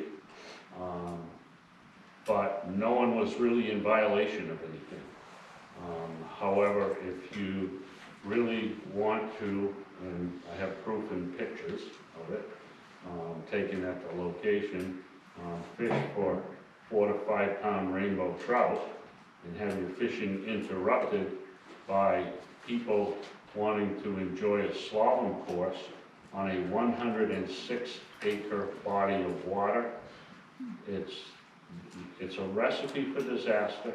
I will say this, and you add 25 kayaks out there wanting to paddle around as well, and it's an issue. So I would just say that. If the issue just came to me, and it's something I have no authority over, but it's a hard water issue now, where a body of water in Cheshire County has been utilized, not formally, but utilized at will for ice racing, motorcycles, ATVs, snowmobiles, etc. And it's a real conflict, and there was a conflict Sunday morning, 2 to 3 days ago, where people were out there ice fishing with young kids, and the people racing just chose to expand their circular track, and from a family member that was, not my family, but a family member reported to me that his family was there, and the confrontation was ugly. And basically, it's a situation where no one really has any control. It's not a club. They're not filing for any permit to host an event. Sometimes 4 people show up on a Saturday or Sunday, sometimes no one, and sometimes 30 people. And it's a situation that has been in existence for a long time. And I'm sure that I'm unaware of it, but there have been confrontations and troubles in the past. But I don't know how we mitigate these situations. And I share these as 2 examples, one in a summer open water season, and one in a frozen season, and people are just not playing nice, and they do not share. So that's kind of informational. Thank you. And any other commission? Okay, not seeing anyone on the director's report, folks. The director's not here today, so he will submit a report next month and cover both months at the same time. The call to the public, anybody from the public have anything they'd like to bring before the commission? From the public? Linda, go first. State your name and where you're from, please. Linda, hi, I'm in New Hampshire. I have a question about the fisheries habitat fund. It seems like there's a lot of money in there, 900,000, like Diane. So it seems like, if you only get 150,000 a year, what have you been doing? Haven't you been doing any projects? So that's just a concern I have. Another concern is $1 into the fisheries habitat. Habitat is so important, as we all know. And $1 doesn't seem like a whole lot of money. I'd like to know how long it's been $1, and are there any plans to increase that amount from the fishing license? Should be much more than that. I don't know the answer to that one. Well, Diane might. I know that he is one. but I thought Diane might be able to address it. Does any plans to increase that? Should be a lot more than that. $1 on a $35 license. The dollar actually is in RSA. Oh, so it has to So be if there was changed. any change to that, it would have to be done through the Oh, legislature. okay, okay. We'll do that next year. Buck, Then have, full name and where you're from, please. Yep, yeah, Buck Mercier, I'm from Hooksett, I'm here for the pointers. As some of you know, I travel the state a lot because I bring kids back and forth to the, for visits. And I've been going up to Danbury a lot. And so far, in 3 weeks, I've seen 9 bobcats. I don't know if I'm just lucky, but there's a lot of field around there, and I see a lot of bobcats. But I've also seen them off of 89 going up towards Lebanon. I'm up there a lot. And also around the Goffstown, Henniker, Bedford area. I have a video in which I shared with the head of wildlife of a deer being taken down by a bobcat right on the Goffstown and Bedford line. I'll share that with somebody after the meeting if they'd like to see it. I just think that we should revisit opening a season for these animals, because even some of the people I've been talking to about this, there's been some reports of rabies.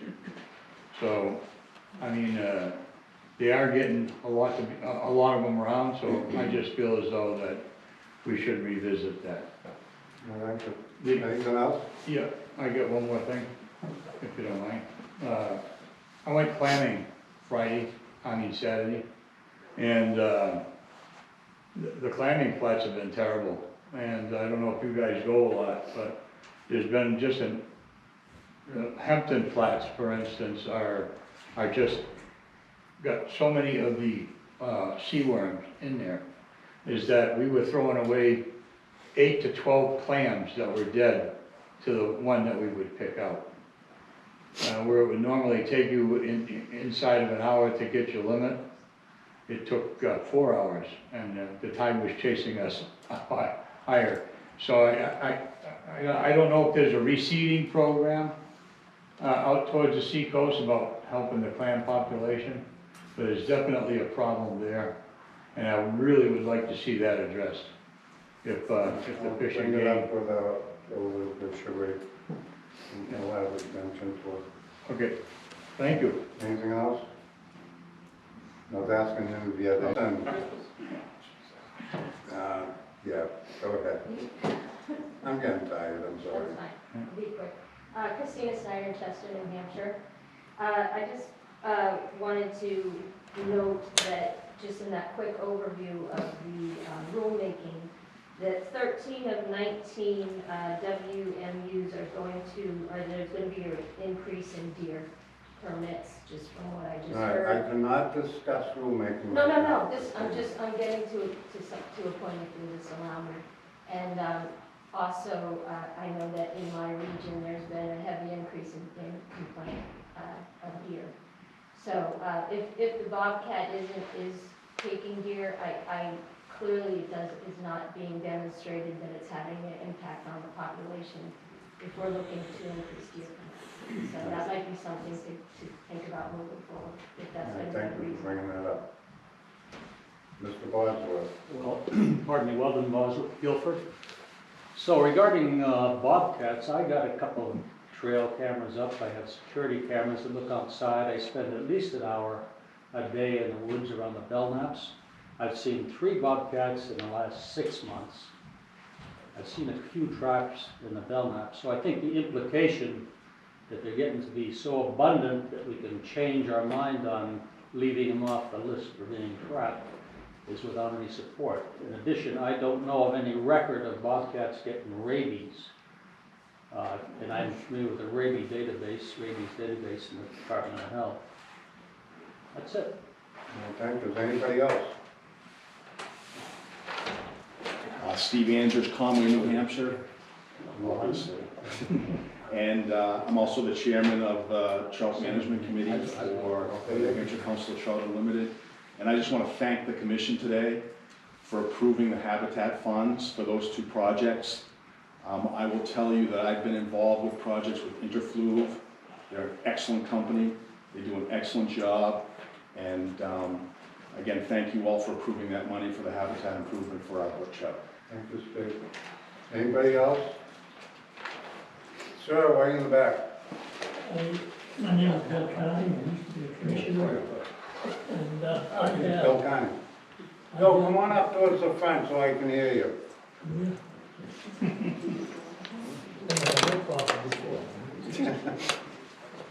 My name is Bill Connie, I live in Ballin, I was a commissioner here for 5 years.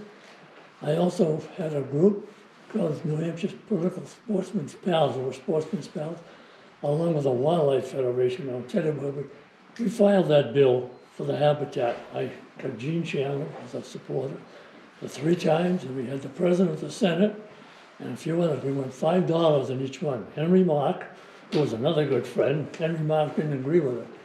We went 3 years in a row before we got that bill passed, and they cut it down to $1. And I'll tell you this, unless you've got some real good friends in the Senate, don't try to raise any more money on that bill. I spent a lifetime almost fighting. Look at, he's laughing, but he was part of it.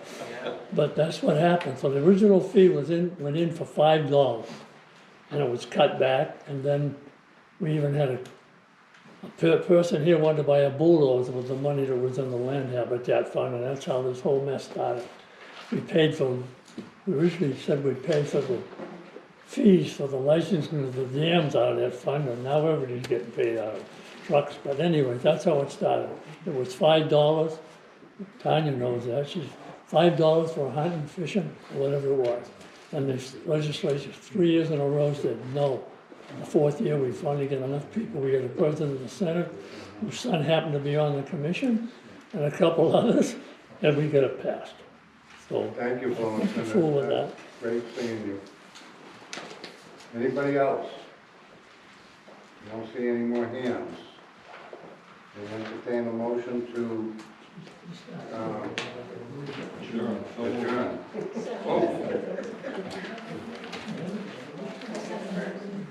Eric and Megan.